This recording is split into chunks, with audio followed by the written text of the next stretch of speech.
So let's go back to the beginning. Let's go back to how you got into science fiction and fantasy. Did you grow up reading it like a lot of people?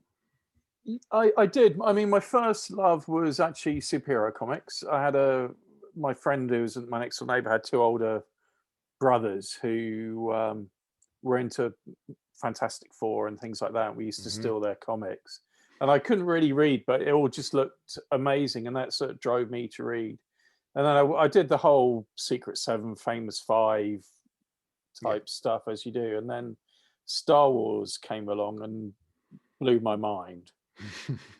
Just and I was 6 or 7 when it came out, and it was just Star Wars. And my grandmother was a super cool lady, and she was really into science fiction. And I just remember her taking me up her staircase at home to this big old bookcase, and inside it she had these Tarzan books, John Carter of Mars, Oh, and every wow. time I'd visit she'd give me a new book to read. Nice. So I remember how they smell and everything. Even she had Starship Troopers, and and at the time this bookcase seemed like the biggest Yeah. thing in the world, but it was probably just a 12 normal books. bookcase. Yeah, but every week I'd get this amazing fancy or sci-fi book to read, Wow. and from there I was hooked. And basically, I just failed to grow up from about the age of about 7 onwards. So I just stayed the same. Well, yeah, yeah. I was going to ask you about the comics because, so what, were you a Marvel? I'm looking at the figures behind you. I'm guessing, was it Marvel your primary? Yeah, I mean, back in those days, Marvel did black and white comics on a Saturday that would come out. So that's what really got me hooked, and I've stayed hooked on them since. And then I discovered the X-Men American editions and really got into that. And then statue collection as I got older and had more money, and I've got quite a nice collection of original artwork as well. Oh, yeah. So it's funny, as I've been working from home, this space was quite a grown up space. I didn't have any toys out or anything like that because people would come around and you had to look like a normal balanced human being. Yep. But as this kind of lockdown year's gone on, more and more of my toys have come out, and any pretense of being normal and sensible has gone out the window. Yeah, absolutely. Well, behind me, just over my shoulder here, is part of my comic book collection of some of my favorites that I've read. But I started with DC. Same kind of chance. It was just in a secondhand bookshop. I was there with my dad, and there's a big stack of comics. I'm like, "What's this?" And DC comics. That's what got me hooked. And then all of the TV shows like Incredible Hulk back in the day, and it's like I keep trying to tell my son now, he doesn't realize how good he's got it with everything that's going on Disney Plus and everything. In those days it was a guy in a bit of green paint roaring about. We had an awful Captain America film back in the day. It was was it Dolph Lundgren? No, it wasn't Dolph Lundgren. It was a guy with a motorcycle helmet on his head. Anyway, I remember. Yeah, it was bad. We had that, and now you get. I've just watched the latest episode of Falcon and the Winter Soldier before we came on here. Amazing, I'm waiting for my son to get back to watch that. I promised I wouldn't break the rules. Well, fair enough, but it's so good. You can just stream it now to your TV. It's just insane. Yeah, no, I'm having really serious conversations with him. He's like, I think I prefer Star Wars more than Marvel. But Marvel's still very good. And I'm like, that's my son. Parenting done well. Raising him well. This is it. Raising him well. If he likes both, that's good. Exactly. Exactly. So do you think the comics fed into your creativity at all? Like the characters and archetypes for when you start building your own? That's a good question. I mean, I grew up wanting to be a comic book artist, but I couldn't draw well enough. So that was originally my first love. I like the action, I like the excitement of it, and the books I try and write, I want to have a kind of thriller ride to it. I don't really like it. I'm not one for writing really complex magic systems. I like the way the Hulk just got blown up by a nuclear bomb and then he could turn green, or or you get bitten by a radioactive spider. I don't need to know the complications behind it, Yeah. or whether it would be possible. But I like that, and really, I think when you write fantasy with a lot of magic, and my books get more and more magic as they go on. I mean, they really are just superhero in a different way of talking about them. You know, you have people that can fly and throw thunderbolts and lightning, and they're super strong and things like They can that. heal So, themselves, like, you know, Wolverine and so on. And then there's a character in your books and things.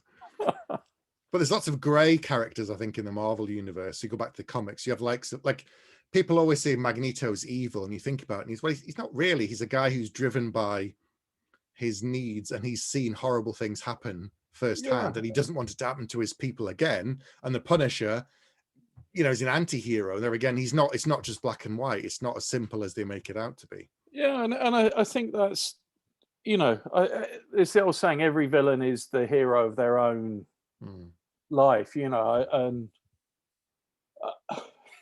I find it hard to imagine, but, you know, Trump probably wakes up, you know, thinking of all the good he's done and what a wonderful person he is. You know, it's everyone's perspectives, and, you know, and you know, one person's terrorist is another person's freedom fighter. And that's always true. And again, I think with the stories I write, I try and portray that as well. You know, I think a lot of people found the two main characters in We Are the Dead quite hard to like to begin with. You know, you got Tinstra, who's just a full-on coward, and then you've got Dren, who is, you know, sending people off on suicide missions. And really, I think the challenge is making them believable, but then taking them on a journey where they can grow and develop. I think the problem with comic books, in a sense, is characters can't really change. You know, stuff can happen to them, but that's why the origins, when they do the movies, is always, in a way, the most interesting, because you go from weedy Steve Rogers into Captain America, and that's a great transformational journey. But once they're there, is where do you go with them? You know, and you just end up blowing things up bigger and badder than the last time. Yeah, it's because the IP, they can never kill off a character and completely, because it would get rid of the intellectual property, and they want the money to keep coming in. Whereas, you know, if it's not owned by Marvel or DC, people can kill off the characters and have a complete story, and there's a start, a middle, and an end, and it's more satisfying to me as time goes on. And I think one of the reasons why I liked Endgame and those sort of two last Avengers movies, because again there was a resolution. Yeah. And you know, actors out of contract, you know, you can do things, more interesting things with them. So I love the movies, and probably I don't really read superhero comics anymore, but I definitely love the movies. It felt like a very good kind of end point, and if you never watched another one, you got a satisfying end. And I don't think it'll ever build to that same level again. I don't think I think it was a special one-off after 10 years of, you know, 23 films or whatever it was, you know, by the time it got to there. Something like that many films. But anyway, so you mentioned We Are the Dead, but that isn't the first book that you wrote, is it? And then tried to submit to an agent. No, I wrote 3 books before We Are the Dead. And it's really fun. Like, the first book I wrote took me 2.5 years to write, because I didn't know what I was doing. Right. And I remember getting 3/4 of the way through it and realizing I didn't have any female characters in it whatsoever. You know, just typical mistakes that you make. And then when I finally finished that, I sent that off to agents, and I got really nice rejections. I had quite a few people asked to read all of it, and they came back with quite nice comments and gave me pointers, which is great. It wasn't just that, I'm sorry, this didn't suit us. And suppose you're with Juliet, aren't you? Yep. Yeah, I mean, her rejections were amazing. You know, I actually wanted to write back going, thank you very much for, you know. Did you say what she liked and didn't like then? And pointers? No, it was, you know, it was short, but it was, you know, worth a few $100s of writing courses. So she was amazing, and things like that. So I then, that was straight out fantasy book. I then wrote a science fiction thing, a sort of set in 23rd century Hong Kong, Right. Blade Runner-esque type thing, and Nice. again got really lovely rejections from most people. And then an agent read it and he said, "This is great, but it's the most uncommercial book I've ever read in my life, Right. and no one would be able to sell it." But he said, "But if you want to sign up with me, we can talk about what you're doing next." So Interesting. That's good. I met him, had got on really great with him, signed up, started writing another fantasy. About halfway through, he said that he was going off to write books himself, Oh, and was therefore jettisoning in all his new authors, which was me. And that was a real, because you know when you get that kind of taste, like you're yeah. almost there. And again, I wrote this book, finally finished it, sent it around to people. Again, lovely rejections. Mhm. And whereas I'd found it really encouraging at the beginning, now it was like 5 years in, and you're just thinking, am I going to make this next level? And I've got a really busy day job, right? And I've got a young family, and I love writing, but it takes up a huge amount of time, and it's very Yep. emotionally draining, and I hate that agent rigmarole thing. And I was going to give up. I was like, this is just, I've got life. I want to watch TV and sleep in and things like that, the important stuff.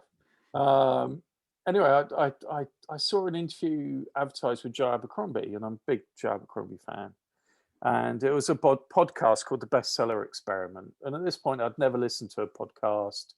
I remember looking it up and getting annoyed that I couldn't just read it, and why'd I have to download it? And, to complete, I'm a real late adopter for all this sort of stuff. Anyway, I listened to it, and it was a great interview because, Joe's very entertaining. And then he came out with this great comment. They said, "Have you got any advice for any would-be writers?" And he said, "Well, all I can say is the longer you dance naked in the rain, the better the chance of being hit by lightning." Yep. Right? And I was just like, and I just realized the only person that could stop me from being published was me by giving up, right? Mhm. And then I remembered that I enjoyed writing because I loved writing, and I never started doing it with the aim of being published. It's just I wanted to tell stories. Mm. And I thought, well, if I just do that, it's worth doing because I love it. And if I get published, that's a great thing that comes from it. So I sat down. I remember writing, what do you like? Do you like sci-fi? Do you like fantasy? And I wrote this sort of pluses and minuses of all these things. And fantasy is my main love. And then I love samurais, and I love katanas and all this sort of stuff. And it just went from there really. And I started plotting out We Are the Dead. And originally Tinstra, the sort of main character, was supposed to be your typical hero, wisecracking, good in a fight. Do you know what I mean? That real ultimate Yep. Ultimate cliche. warrior. Yeah, and she wouldn't do anything. Like I kept trying to write stuff, and she just stood there refusing. Which sounds odd because it's a made-up person who should really just do what you want to do. And then I just started thinking, well, actually, it'd be interesting to put a coward into a war situation who did refuse to do what they were supposed to do. And the moment I had that kind of brainwave, it all started falling into place, and it was great fun to write. Mm. It's funny how the slightest little thing can help you click pieces together. I had half an idea in my head for 4 years, and I couldn't do anything with it. I talked about it with people, and it wouldn't go anywhere. And I think I was watching something on television, and it wasn't even what was on television that triggered it. It was something else. Just some suddenly thought went, and I had the other half of the idea suddenly. I just write it down. Just scribbling furiously, and then you have to kind of sanity check it and be like, is that right? Is it worth it? Is it going to work? And then it's odd how inspiration comes. Well, I can be difficult to live with. Because sometimes, like, I'll be having a conversation, but I'll then drift off. Your eyes have glazed over. No, completely. But that's because something's happened that's just triggered that whole process. You've got into like standby mode. Completely, And you're not there, but you're still there. I had a conversation with my wife last night. She said, we talked about that, and I have no recollection whatsoever of that conversation. I have those conversations too. Like I told you. And she was like, she was just like, you're in your own world again, weren't you? I was like, yeah, probably. Yeah, I have some of those as well. Like, we've done this 4 times. We have. But then again, they could probably slip things past us. We just have to take it as truth. So. Oh yeah, well, I think that's been done a few times, but. So you sent off We Are the Dead again, and this time. No, what was? So I didn't. So what was funny about that was the agent that I'd signed with, who then let me go. Yeah, we'd stayed in touch because he's super nice chap. And he'd finished whatever he was writing, and we were chatting, and he said, "What are you working on?" And I said, "I've got this book," and I told him the line I came up with, which never changed, was the war's over, the bad guys are won, all the heroes are dead. What are you going to do about it? And that's all I told him. He was like, "That sounds fab." you know where you're just like, and to get that reaction, you're like, "Well, maybe this is good." And then I sent it off to him, and I didn't send it to anyone else. All right. And he just wrote back to me. He said, and again, it's like, you remember these emails. He said, "I've just been sitting in the park reading about suicide bombers and all this sort of stuff. It was wonderful, And he said, do you want to work with me on it?" And I said, "Yep, great." And we spent 6 months doing a few edits backwards and forwards. And then he sent it out in January to the 10 main publishers, and we had a first offer within a week. Wow. So yeah, it was good. It was quite surprising after. Well, no, but again, I think the trouble with a lot when it comes to writing, like, you wouldn't sit down at a piano and expect to be able to play something amazing straight away, but people seem to think they can sit down and write a book and the first one's going to be amazing. It never is. You've got to put the hours in. You've got to write the bad books, and you've got to work out how characters work and everything else to then get to that point. And I think 4 is the magic number. I think by the time you got the 4th, well, you probably wrote your first book and sold it. And no, mine's even longer than you. I did 8 or 9 novels. I mean, from speaking to other authors over the years, the average for them from writing a novel to getting picked up is anywhere from 2 to 10 years, and that they could write any number of novels within that period. And it's that thing, as you said, you start out by copying other people. You start out by doing the obvious thing of, I'm creating this brilliant character and he's the toughest and the strongest and the best, and then you go, yeah, that's really boring. No one can beat him. So where's the story? And then you have to explore other ideas and find your way. No, it took me years. Like you, I was sending off submissions back in the day when there was no email. It was all by paper. You send out a self-addressed envelope. This is the early 2000s. And then return postage. And you knew you got rejected when you saw your own handwriting on an envelope. And you go, oh, shit. Oh, I've sent myself bad news again. Yeah. So I was doing that for years and years and years. And like you, I'd gone round, got close, had a few close calls, nothing happened. And then I went back to my first love and that thing of I sent it off. And then I got a response saying, can I see the full manuscript? And here we are. 7 novels later. So no, but again, I think the worst bit of writing advice is write what you know. Oh yeah, it's horrible. I think you got to write what you love. Yeah. Right. And as long as you understand the area you're trying to write in, I think that's why I wasn't very good at sci-fi, because I only read like the Expanse books and Pierce Brown and Jeremy Saul's latest, I think, great Stormblood. Big plug for Jeremy there. Read Stormblood. No, but they're really the only sci-fi books. But everything else I read are all fantasy. And that's all I'm really interested in reading. So, and that's why I want to write those kind of books. Yeah, it's you've got to be into whatever it is. people always ask me, what's the biggest advice? And like you say, it's that thing of dancing in the rain. Is the two things that stop people is, one, giving up, and two, never finishing the book. That's the other thing. People always say, yeah, but it's really hard. I'm like, well, yeah, you have to finish the book. And then it's that thing of, even if you finish the book and you get published, the next thing is, okay, at some point your agent and your editor is going to turn to you and say, so what are you working on next? Because writing is a career, it's not one book. Yeah. And that's the other thing people seem to kind of struggle with getting their head around. And look, the book I'm finishing up the third book in the trilogy at the moment, and I'm literally so close to the end that all I want to do is just finish this book. But there were points in writing that where I just thought I was never going to finish it, and it's only that experience of having finished previous books. It's like running a marathon, right? You hit that wall, yeah, and as long as you got that knowledge that you can keep going and you're not going to collapse and die, yeah, and that's what gets you through that hump every time. And each book I've written has been harder than the previous one, because your own expectations push you harder and things like that. People give George Martin a hard time, right? But a few thousand people have read my books, and I've still got the expectation of not disappointing them. And I've got 3 or 4 point of view characters. He's got this universe with millions of people. You must sit there on the days that he does write, just thinking, is this any good? How am I going to, make everyone happy?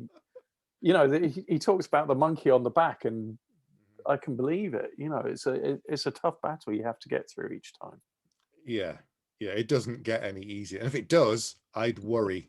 Because you see people say, oh, sounds like so-and-so phoned it in. And sometimes I think it feels like they did as well when I read a book. And I just think, you're having a bad year, stuff was going on we don't know about, and they just wrote what they could at the time.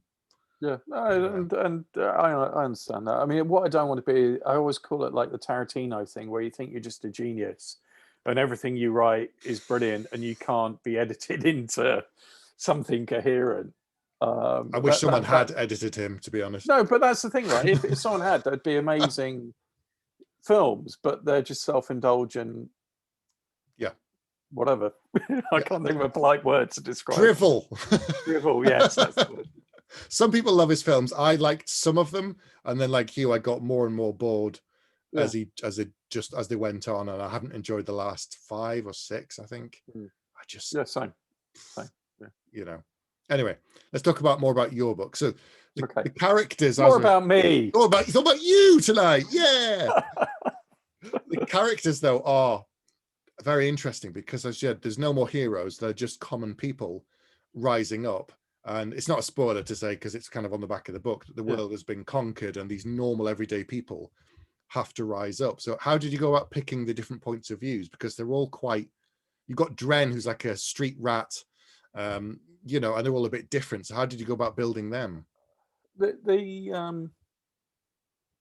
Well, again, it started when I started writing it. The world was, Trump had got elected, Brexit had happened. There was all this stuff that I looked around and I just thought I didn't like the look of, and I remember just thinking, where are the heroes? Where are the heroes that are going to change things for the better? Because you read enough fantasy books, Aragon's got to turn up. Even Logan Ninefingers is going to come up and decapitate someone and save the day.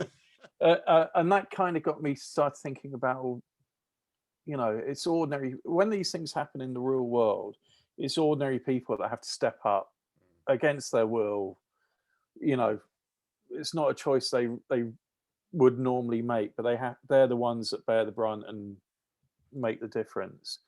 So that got me thinking about what ordinary people would be like in this situation, which is one of the main reasons why the main army gets wiped out in the first 3 chapters, because I wanted to get rid of this kind of safety blanket of it all. And then you start thinking of what people would be like in that situation. And again, if you look to real world situations, you do get the angry person that ends up being a suicide bomber. You get someone who's got to find courage to do the right thing. as much I'd like to delude myself that I would be brave, I think I'd be the one hiding in the cupboard, hoping everyone just, marches past and leaves me alone. And I think that kind of honesty becomes interesting, and then you've got great journeys to go on for character development. And then some of the characters just pop up without even you knowing about it. Well, I don't know what it's like for you, but I plot things to a certain point, but then I just feel like I'm watching the stuff happen in front of me, and I'm just writing it down, and then people appear. Yaz, who I love as a character, who's a single mother. Yep. She wasn't planned in any way whatsoever. Right. Okay. But she appeared, and I needed that counterpoint to Dren's, rage and lack of responsibility, to someone who is responsible for other people's lives and will do anything to protect them and look after them. But yeah, she turned up, and there's a character in book 2 who, Tinstra literally turns a corner and bumps into them, and I didn't know they were going to be in it until she bumped into them. Okay. And I love those kind of moments when you're writing, because it surprises me, and adds to the thrill a bit. And then you have to go back and maybe add a little bit to make it coherent. That it was planned all along. Yeah, all along. Absolutely, yeah. It was all part of the plan. Yeah. When people say, "Did you mean this?" Yes, I did. Yes, always. Whenever they find something amazing in your book, was this intentional? Yes, it was. Of course, is the bad stuff, I blame my editor. The good stuff was all me. Well, there's magic in it, and just say, "Oh, it's a wizard type. It's a type, Wizard." No, but I think when you're starting to write, you don't realize how much of a team effort writing is. Because it's you on your own. But when I was working on the revisions of Wheel of Dead with my agent, we had a long discussion about how long it would take to get from one end of the country to the other end of the country. And originally I was using it, the characters got on a boat and traveled down the river, and it was all quite boring. But I didn't want to write a 800,000 page book of them walking from one end to the other. Who knows? Even trees walk in that book. Anyway, so I didn't want to write that. Anyway, he suggested this idea of magic gates, right? And I was like, oh, that's a terrible idea. And then I started thinking about it. I was actually, I really like that. And then this device becomes a very pivotal thing throughout the books. And then again, especially in book 2. And I'm like, I'm so grateful that you came up with that suggestion. And again, and then once you sell the book and you start working with the editors at Gollancz or wherever it is, then they start making it really, really good. And then you take all the credit for it. Well, yeah, your name's on the cover. Yeah, exactly. No, I like the fact they're now putting credits in the back of the books, actually, because there is a huge team of people behind it that make it what it is. Yeah, I tend to thank the acknowledgements, the people who've actually contributed, because like you, on my first book, I spent a year working on it with my agent, and then once you sell it, you then spent another year working on it with your editor before. So that's 2 years of revising it before it then goes into the copy editing and the proofs, and it takes another year to then appear on the shelves. This is it, and the people. So it's just it's a lot of work and a lot of effort and a lot of eyeballs, and then sometimes typos slip through, and people are like, "Oh, did you not spot it?" I'm thinking, I've read this 60 times, so no, I've kind of gone. And I'm terrible at that sort of stuff anyway. But I always on that final proof, I have to print it out because I need to look at the book. Yeah. In a different format from on the screen, because I can't even remember. There's stuff that you've written and you've deleted that you've forgotten was gone, and you have to just sit down and try and read it as a book. Yeah, because there's always that thing of, I've done that before when someone said, "Is that in the book?" And I'm like, I'm not sure, because I've revised it so many times, and I have to pull it off the shelf and go, yes, there it is.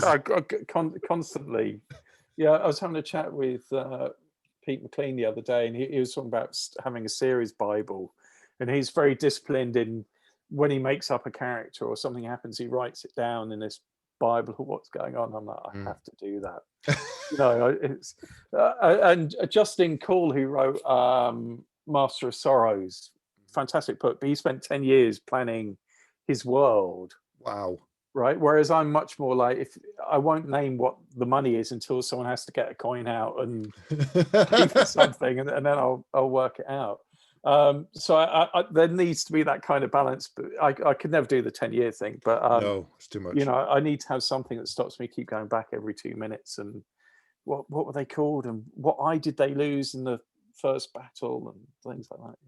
I was talking to Steve McHugh yesterday on a panel, and he was saying he basically writes things down and has like spreadsheets with characters, and he's basically got his own like offline wiki for everything. And I was like, wow, that's the next level of kind of, you know, planning it. And so but then again, he's got like 13 books in the same world, so that's kind of. But I mean, it's fun things like, you know, the first book I wrote with just the hope that I'd be able to write more of them. And all the characters take quite a beating at the end. Like no one walks away, you know, unscathed. But then when you start writing the second book, you got to remember that these people are just being beaten up and tortured, and what's happened to them. They can't just start running and skipping down the road off to another adventure. No. For me, I know the book is partly inspired from when you were living over was it in Japan you were living? Or Hong Kong? I lived I left the UK when I was about 22 and went to Hong Kong, and I lived there for 7 years, and went to Singapore, and then I lived in China as well, but I traveled all around the region. Yeah, I mean it's Asian influence, but it's not Asia. You know, it's fancy world. I nearly got into argument with someone about this the other day, actually. You know, there's sprinklings of stuff that I think if you know, you'll recognize it and appreciate it. And things like, you know, and I've stolen words out of Mandarin and Japanese and used them in there. Because again, I think when you're inventing names and language, I think if you can take something that's half real and adapt it, it just has that air of authenticity to it. Yeah. And that's what we do. You know, we create fantasy worlds. They're completely made up. And as long as you're consistent in what you're doing, you know, I've got a character in the book who's called Ange. You know, that's not a Japanese or a Chinese name. No. You know, but it fits the environment and it works. You know, I don't actually describe really what any of my characters look like. No. You know, and that's entirely up to the reader then to picture who they are and what they are, and get the references from their own experiences. And I think that's much more powerful.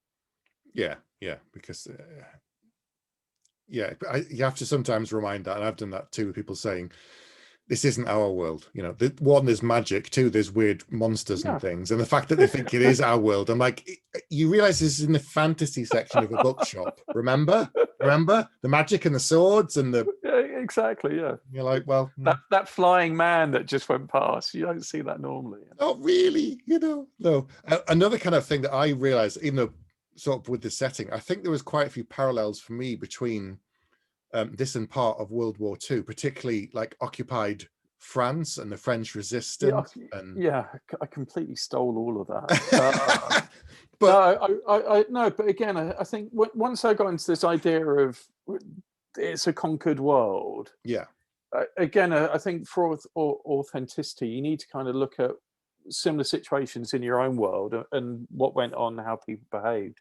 So I read a lot of books on the occupation of France during World War II, and to be honest, stuff that people have commented on being pretty horrific in my book were just variations of real stuff that happened. Yeah. You know, someone made a comment about, you know, why are all the bad guys and why are they doing awful things, and that kind of stuff went on. You know, and it still goes on in other parts of the world, and probably the people doing it don't think they are the bad guys doing it, and they can justify it. But I wanted to get that air of realism to it all, and yeah, I mean, it's World War II, occupied France, smashed together with samurai and Chinese culture, and you know, see what comes out at the end of it. It also felt because in France, everyone talks about how organized the resistance was, but you look at resistance in Germany, which was the heart of where they were occupied, and there was resistance there, but nowhere to the same degree. They had kind of smaller cells, and your book feels a bit like that at times, because even though there are different groups, there's not this massive network of people spread out everywhere working in the same kind of coordinated way. They're kind of doing the best they can. Yeah, and again, I think there was a lot of, like, how do you even communicate? Yeah. In a world where, there are no telephones or radios or anything like that. Communicating and coordinating stuff becomes impossible, because you've got to send someone off on a horse, and 3 weeks later they turn up at the other place, and one's dead by then. It's too late. It's too late, man. And it's really fun, because that is one of the challenges I've had with the third book, has just been on how people get together and communicate and get messages backwards and forwards and things like that. Game of Thrones in the end, which is, the Raven. He runs off, and like suddenly the dragons turn up. But you can't really do that if you've got any sort of integrity. But yeah, no, it's hard. It's tricky, but you got to try and keep those rules of what your world are working. So, magic gates. Answer to everything. That's the answer. I was going to say, what is there something that you struggled with during this? Is that probably it then, communicating within the world on this series?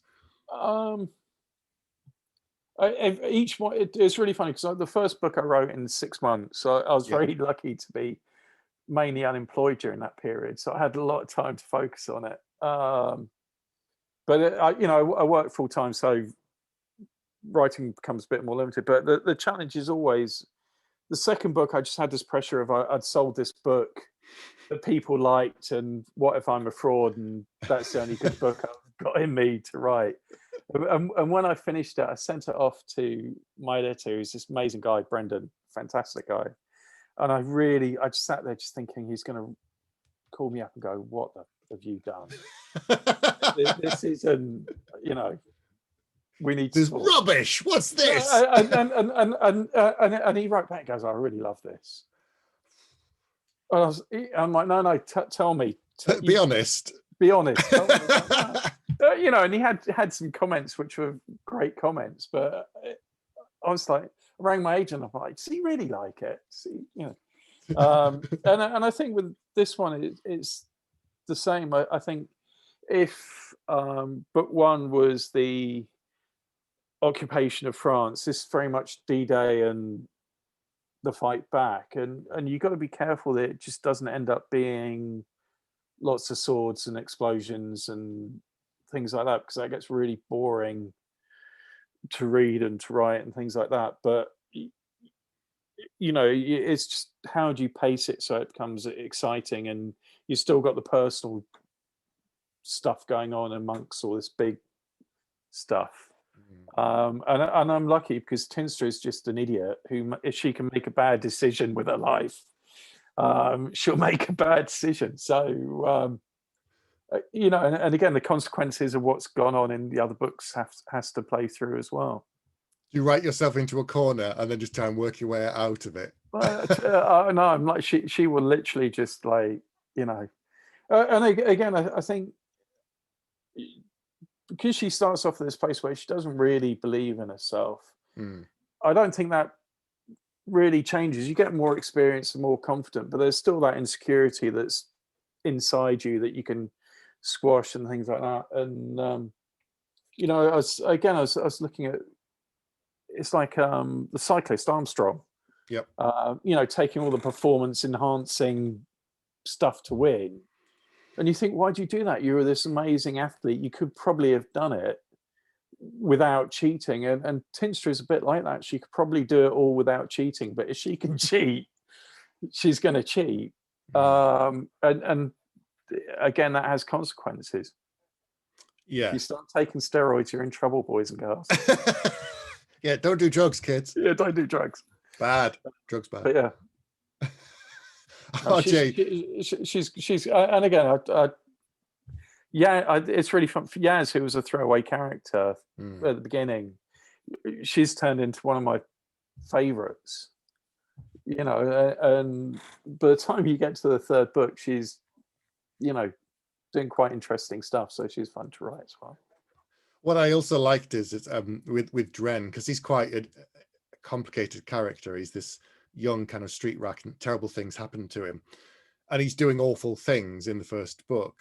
But at the same time, he also talks about his life beforehand. And I kind of side with him to some degree, because he was treated like this second-class citizen. And the people who were supposed to protect him were not as bad, but they were still pretty bad, the way they treated other people. And like, he was going to get killed for something very minor. And you think... Yeah, but I think that's true. You know, you know, maybe I'm just cynical about the way the world is, but we have these governments that make these decisions for us, but it's ordinary people that end up suffering because someone who went to Eton had a great idea one day. You know, it's and I think you only got to look at the news today, what's going on. Again, decisions have consequences, and Dren is just a normal working class kid who's lost his parents, who was brought up and kept in a position of poverty and lived in a system, and it all failed him when the one thing these people were supposed to do were to protect him, and they failed. So he's angry against everyone in the world, and his journey in the first book is literally about him realizing that he has to be responsible and, you know, work with people instead of just trying to tear the world apart. Is it quite cathartic writing about these things? The one who's the most fun to... Oh, I think every author's got anger issues that they've got to get out. But the one who's most fun to write is Darius. Right. The chosen, you know, Darius. So if you're watching and you haven't read the book, he's like the SS officer. You know, he's got the skulls on his crossbar. And again, I thought, what would be the nicest superpower someone could have, right? And to heal injuries, cure disease, you know, is about as lovely as you can get, unless you're a psychopath. You know, and he is the complete psychopath, and so he'll torture people and then heal them so he can carry on torturing them some more. And he was just a delight to write. You know, he's wonderful. Very dark, yes. It's really funny because there is a torture scene in the book which is quite hard reading, and it wasn't that bad when I first wrote it. Right. And my editor was just like, I think you need to go into a bit more detail about this. I'm like, really? And he's like, yeah, you know, make it much more powerful. You know, so wow. You know, Google searches, you know, where you're just like, how far would a meat cleaver go into a human leg? You know, it's just like... No, officer, I'm a writer. Yeah, but that's it, isn't it? You end up looking up all this sort of stuff and you can't talk to anyone about that. You know, it's like when someone says, "Oh, what are you thinking about?" It's like, well, this guy's got this meat cleaver. Can he take off the arm or not? And you know. Yeah, yes. People look at any writer's Google search history and they just think we're absolutely insane. It's really funny actually, because when I finished writing the book, I sent it to my dad to read. You know, right. he's always been the first one who...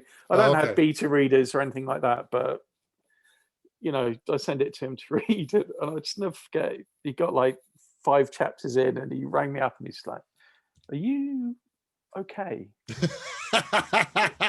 is there anything you want to talk to me about? You know, it's me. You can trust me. Tell me what's wrong." And he was just like, "This is just too dark. I can't read it." And then he read it. And then when he was reading the second book, he rang me up. He said, I had to put it down. I need a break for a while. I can't deal with this. You're like, okay, well, it's powerful then. It works. Well, you want better that than you read it and they go, it's all right. Yeah. You want a strong reaction from your work. You know, that's what, rather than just someone read it and go, it was okay. even if it's I dark. want them traumatized. I want them crying. Well, it's better that you do it to your characters than to real people. Oh, So, true. you true, know, definitely. this is what all writers do. We torture our characters for fun, for the delight of the readers, you know. So how do you work with music to get yourself into a headspace when you're writing? Because I tend to put music on. I do, and sometimes. So the foot is gonna, again, it's a weird bit of music to write to, because normally I have to write soundtracks, so I can't have words and Same, things like yeah, same. that. But I started writing the book, and I put on U2's Joshua Tree, Right. and I hadn't listened to it in 20 years, and I'd really gone off U2 as a band because Bono and all that kind of stuff. And I thought, wow, this is a great piece of music. And there was a track called Bullet the Blue Sky, which was written about El Salvador. And for whatever reason, it just was right for where my head was at. And again, it gets those gears clicking and your brain thinking different ways. So literally for those 6 months, I listened to the Joshua Tree almost nonstop. But because I knew it so well, the words didn't distract me. It was just noise. Sorry, Bono. He's not watching. It's okay. No, it's not. Well, he will be. He will when I link him in the notes. But no, so that was great. And even now, if I need to get myself in quickly into the headspace, I'll put on the Joshua Tree. But the second book, I really struggled with music. I was hopping all over the place, and I think that reflected my own mental problems in getting it right. And it gets more complicated the more characters you have, and the different timelines and different places, and the music reflected that. But the third book, I've just been listening to Viking music. Right. There's some amazing Viking bands out there that have just, and it's great. You know, I'm with the war band. We're going in. You know, like my kids come along, they're like, "What are you listening to, Daddy?" You know, it's like, all right, put my headphones in. Yeah. You know, but yes, on Apple Music, there's some really good Viking playlists that I've been tuning in, and they're fantastic. Wow. So you're nearly at the end of book 3, and I'm really late with it, and you know, I'm never going to write a book in a pandemic again. I'll tell you that. You know, I think I was going well with it, and then everything happened, and I found it hard going into a dark place when all around me felt pretty horrible and uncertain and everything. Like, do you know what I mean? I was worried enough about this without going into there. Yeah. So I did lose a lot of time, and then, you know, towards the end of the year, deadlines are deadlines, and you've got to pull yourself together, and you kind of adjust to what's going on. But yeah, it's a big book. It's going to be 200,000 words by the end of it. Wow. Hefty. Pretty hefty. Just got to work out who lives and who. I mean, that's the other thing, right? I've always, right from the beginning, like, there's, just because someone's a hero or one of the main characters, there's no, you know, guarantees they're going to be standing around smiling at the end of book 3, wondering if there's a 4th book. Right. You know, I want to keep that feeling of, and again, I think in real life, you could be the world's biggest hero, but you step on a bomb at the wrong time, and that's that. You know, and I wanted to keep that element of danger going through it. Yeah, absolutely. I got a nice note from someone who, when they'd finished the end of, you know, book 2, they were just like, how could you, like, how could you do that to that person? Well, there again, it's a reaction. That's what you want. Yeah, no. So, and I wrote back, I said, does it help that I cried while I was writing those moments? And they're like, no, it doesn't. Doesn't make it any better at all. No, but I'm sure you find that these people are real in my head, right? The conversations they have are real conversations, and it's quite emotional as well, right in the end of a trilogy, when you spent 4 or 5 years spending every spare minute of your day with them, and going through every trauma with them and things like that. You know, it makes you sound a bit crazy, but other writers get it. This is it. Yeah. You can talk to other writers about this kind of thing, and normal people just kind of stare at you and wonder what's wrong with you, or ask if you're okay. You know, it's like I always lie and say yes. You're right. Yes, fine. Fabulous. So do you know what? Do you have other ideas coming in at you all the time? Yeah, do you know what you want to do next? Too many. Right. And I think there's that classic. It's the shiny object syndrome. Mm-hmm. You know, and I remember as I was writing We Are the Dead, and I was coming to the end of it, I had this idea for another book that I thought was so brilliant that for about 5 minutes, I thought about abandoning, 180,000 words of We Are the Dead to go chasing this new shiny object. So that idea has been bubbling away for 5 years now. Right. Okay. And it's been good having that, and it's not something that I've spent a huge amount of time, but every now and again I jot down and this character pops up and goes, remember me. So that's definitely that. I mean, story ideas are never the problem. It's getting the time to sit down and write them. You know, everyone has those classic moments where you meet someone, they say, oh, what you do? And you're like, I'm a writer. Like, oh, I've got a brilliant idea for a book. Why don't we do it together? Where basically they mean, why don't I tell you my idea and you'll write it? Yep. And then we'll split the money 50-50 because it was my idea. Yeah. And it's like, dude, like the ideas aren't the problem, right? It's the sitting down and writing it that's the problem. Yeah.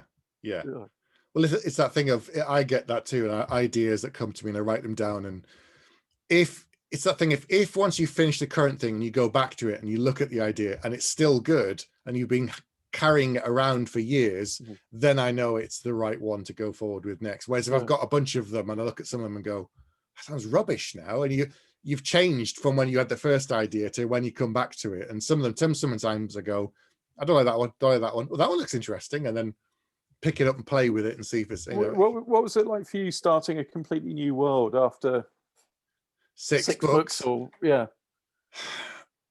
So I was talking to RJ about this. He says by the time he's kind of partway through book 3, he's so bored and fed up and he wants to do something completely new.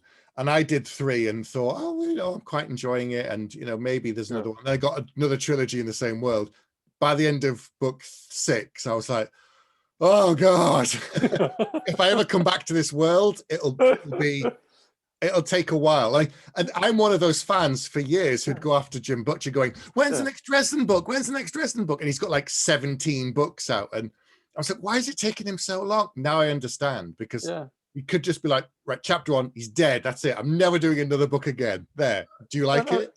I mean, there's in one way, there's a kind of security, and people like it, and you don't need to invent religions and countries and all that sort of stuff. But there is this other side where you're just like, I need something new. I need to do something different. I stopped reading fantasy for a long time, and I was in this bookshop. I was walking along. I was mainly reading crime and thrillers, and I saw Peter Brett's The Painted Man on the shelf, and there was a brilliant cover by Larry Rostand, I think his name is, of typical hooded man looking mysterious, and I picked it up, and I bought it, and I read it in a couple of days, and it just, all those fireworks that I felt when I was a kid watching Star Wars went off again, and I was really lucky because Joe Abercrombie was out then, and Scott Lynch and Patrick Rothfuss, this kind of wave of great new talent, and I just devoured everything, and that got me that love back. But Peter Brett, I love those books, but he's now, he did 5 books in that first series plus novellas. Now he's got a new series out in that world, and as a reader, I'm very grateful because I love the world. But as an author, I'm just like, don't you want to get like giant robots just smashing the crap out of someone or something? Because that's what I want to do. I want to write different things. I don't think I'll ever do if I do any more books in the same world, it'd have to have a break and have to have something different and something really fresh and a new angle to go back. I mean, I've done 6 books and I've done 2 books now I'm on a third world now. Yeah. It's quite refreshing. It's quite, everything's different. I can throw out all the rules that I had before and start fresh and new characters, and it's terrifying, but it's also, there's a lot more discovery because I don't need to go and refer to things. So that's quite exciting as a writer.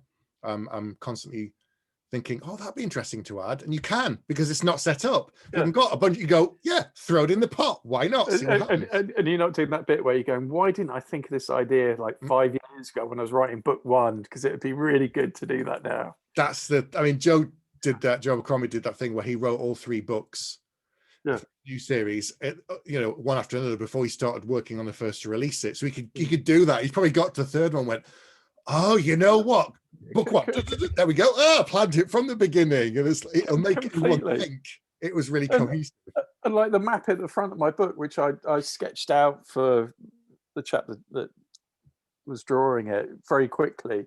Like, if I'd known the problems that was going to cause me in book 3, I would have spent a lot more time working out all these things, But at that point, you're just excited someone's drawing a map for you, and you're going to have a book published, Yes, the things we learn, even so you spend so long trying to get an agent, and then once you get your agent, you're spending time working on the books.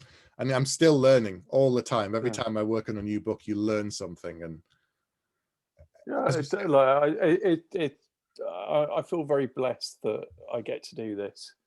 I said I'd be doing it even if no one was reading it, and I'm very happy and lucky that people seem to enjoy what I do, and I get to do it for a bit longer. Excellent. So We Are the Dead is out. A Fool's Hope is out, and book 3 will be out next year. Yeah, it's called Until the Last. Okay. And it's out April 2022. Excellent. I really threw someone the other day. So it's April 22. They're like, what? 22nd of what? I'm like, no, 2022. 2022. Next year. Yeah, no, it's big, and it's hopefully I'll nail the landing and not crash and burn, but we'll see. I'm sure. I'll wait for Brendan to call me up and go, what have you done? I'm sure it won't be. I'm sure it won't. Well, thanks for joining me, Mike. It's been a lot of fun. Real pleasure. Everyone should go out and check out his books. Definitely. Go buy all of them. Buy them for your friends, your family, guy walking down the street. Forget COVID, just hand it out to pass it on. Goodbye, everyone. Thank you very much. Bye.